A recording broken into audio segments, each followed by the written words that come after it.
रात को जब मैं नहाने जाती हूँ तो अब दरवाज़ा पूरा बंद नहीं करती, बस एक छोटा सा गैप छोड़ देती हूँ। मुझे पता है वो हाल में बैठा टीवी देखने का नाटक करता है, पर इसकी नज़र बाथरूम के दरवाजे पर रहती है। मैं अंदर साबुन लगाते वक्त ज़ोर ज़ोर से गुनगुनाती हूँ ताकि इसे पता चले मैं अंदर हूँ। कभी कभी जानबूझकर लाइट जलती छोड़ देती हूँ ताकि साया दीवार पर पड़े। हेलो दोस्तों, मेरा नाम राधा है। उम्र होगी पूरी 42। पर जब गांव से शहर आई थी ना, तब भी लोग पीछे पड़ जाते थे, अब भी पड़ते हैं। लोग कहते हैं राधा भाभी तो आज भी 32 से ज़्यादा नहीं लगती। मैं हंस देती हूँ, पर अंदर से मज़ा आता है। कमर अभी 47-49 की है। सारे का पल्लू मेरे हाथ से ज़्यादा खुद ही फिसलता रहता है और चलती हूँ तो लोग कहते हैं अरे भाभी की चादर में तो कुछ और ही बात है। मैं बस मुस्कुरा के टाल देती हूँ। मेरे साथ रहता मेरा देवर का नाम है विकी। उम्र 29 की, लंबा चौड़ा, जिम जाता है। रोज कंधे ऐसे कि 2 हाथों से भी नहीं नापे जा सकते। आवाज़ इतनी भारी कि जब भाभी बोलते हैं ना तो दिल में कुछ हलचल सी हो जाती है। मैंने कभी सोचा भी नहीं था कि अपने देवर को इस नज़र से देखूंगी, पर पिछले 9-10 महीने जो कुछ घर में चल रहा था वो कोई सपने में भी नहीं सोच सकता था। हम दोनों अकेले रहते हैं। मेरे पति यानी विकी के बड़े भाई 3 साल पहले गुजर गए थे एक्सीडेंट में। सब ने विधवा हो गई थी, ससुर भी नहीं रहे। बस मैं और विकी एक ही मकान में 2 कमरे, एक किचन, एक ही छत। शुरू में तो सब नॉर्मल था। मैं, भाभी और देवर। धीरे धीरे पता नहीं कब बातें बदलने लगी। सुबह उठती तो विकी बिना बनियान के बालकनी में खड़ा सिगरेट पी रहा होता। पेट पर पसीना चमकता, मसल्स ऐसे उभरे रहते जैसे भी फट जाएंगे। चाय ले जाती हूँ तो वो मुड़ता, आंखें मेरी साड़ी के पल्लू पर टिक जाती हैं। पहले तो मैं छिप जाती थी, अब जानबूझकर पल्लू थोड़ा और ढीला छोड़ देती हूँ। वो हंसते और बोलते हैं भाभी तुम दिन ब दिन और खतरनाक होती जा रही हो। मैं हंस के कहती हूँ अरे देवर जी, तुम भी तो दिन ब दिन और भारी होते जा रहे हो, कुछ तो रहम करो हम विधवाओं पर। वो पास आता है, चाय का कप लेते वक्त मेरी उंगलियां छू जाते हैं। जानबूझ के मेरी सांस रुक सी जाती है। रात को जब मैं नहाने जाती हूँ तो अब दरवाज़ा पूरा बंद नहीं करती, बस एक छोटा सा गैप छोड़ देती हूँ। मुझे पता है वो हाल में बैठा टीवी देखने का नाटक करता है, पर इसकी नज़र बाथरूम के दरवाजे पर रहती है। मैं अंदर धन साबुन लगाते वक्त जोर जोर से गुनगुनाती हूँ ताकि इसे पता चले मैं अंदर हूँ। कभी कभी जानबूझकर लाइट जलती छोड़ देती हूँ ताकि साया दीवार पर पड़े। एक दिन तो हद ही हो गई। मैं नहा के निकली, सिर्फ पेटीकोट में बाल गीले। विकी सोफे पर लेटा था। मैंने इसकी वाइट शर्ट उठाई जो सोफे पर पड़ी थी और पहन ली। बटन नहीं डाले, बस 2 बटन नीचे से बंद किए। शर्ट मेरी नीचे तक आ रही थी। मैं किचन में चाय बनाने चली गई। विकी उठा और पीछे आ गया। मैंने झुके गैस चलाई तो शर्ट ऊपर खिसक गई। मैंने बनावटी गुस्सा किया, क्या देख रहे हो? वो वापस आया, मेरी कमर पर हाथ रख के बोला भाभी तुम्हें पता है ना कि तुम क्या कर रही हो? मैंने इसकी हाथ रख के धक्का दिया, हल्का सा, हटो बदमाश, चाय पी लो। और इस दिन के बाद मैं कुछ और ही हो गया। वो रात रात भर मेरे कमरे के बाहर टहलता, मैं भी दरवाज़ा खुला छोड़ देती। कभी कभी वो अंदर आ जाता, मेरे बगल में लेट जाता, कुछ नहीं बोलता, बस हाथ मेरे हाथ पर रख देता। मैं भी चुप रहती। हम दोनों जानते थे कि अगर एक शब्द बोला तो सब खत्म हो जाएगा या शुरू हो जाएगा। फिर एक रात, वो रात मैं कभी नहीं भूल सकती। मैं लेटी थी, लाइट बंद थी, सिर्फ बाहर स्ट्रीट लाइट का उजाला आ रहा था। विकी धीरे से आया, मेरे बगल में लेट गया। इसने मेरे कंधे पर हाथ रखा। मैंने कुछ नहीं कहा। इसका हाथ धीरे धीरे मेरी गर्दन पर आया, फिर गाल पर। मेरी सांस तेज हो गई। इसने मेरे कान में फुसफुसाया, भाभी मैंने तुम्हें कभी भाभी की नज़र से नहीं देखा, मुझे सिर्फ तुम चाहिए। पूरा मेरी आंखें बंद हो गई। मैंने कुछ नहीं बोला। इसने मेरा मुंह अपनी तरफ घुमाया।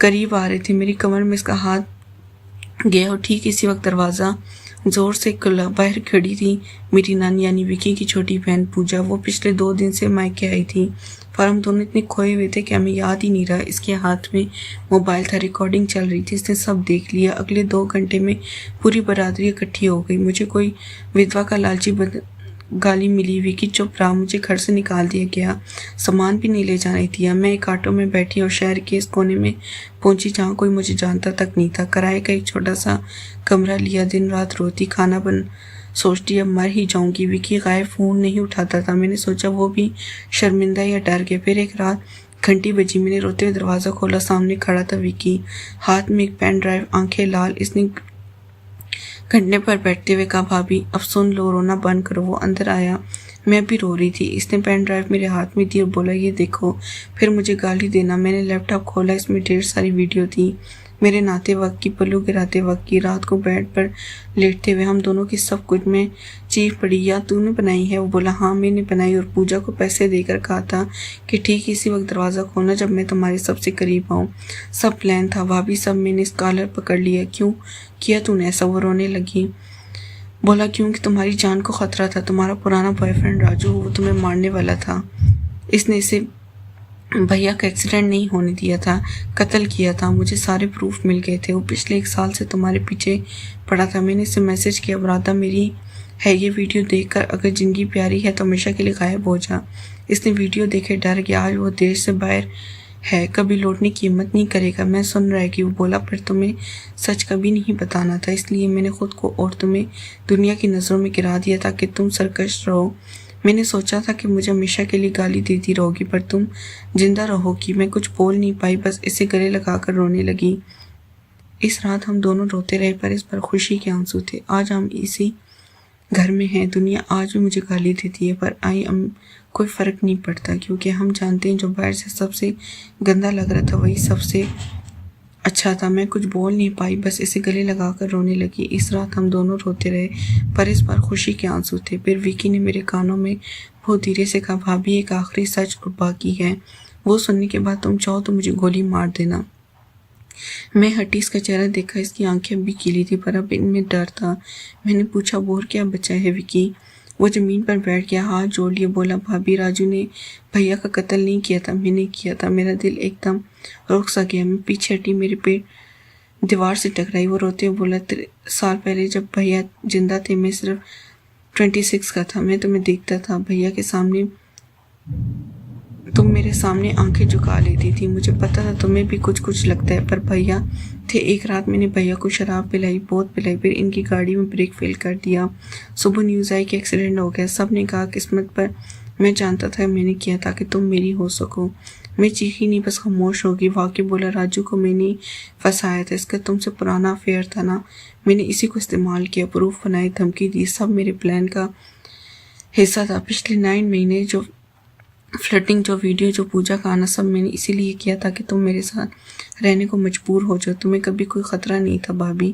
खैर आकर मैंने तुम्हें अपने लिए आज़ाद करवाया, पहले भैया को मारकर, फिर दुनिया से बदनाम करके।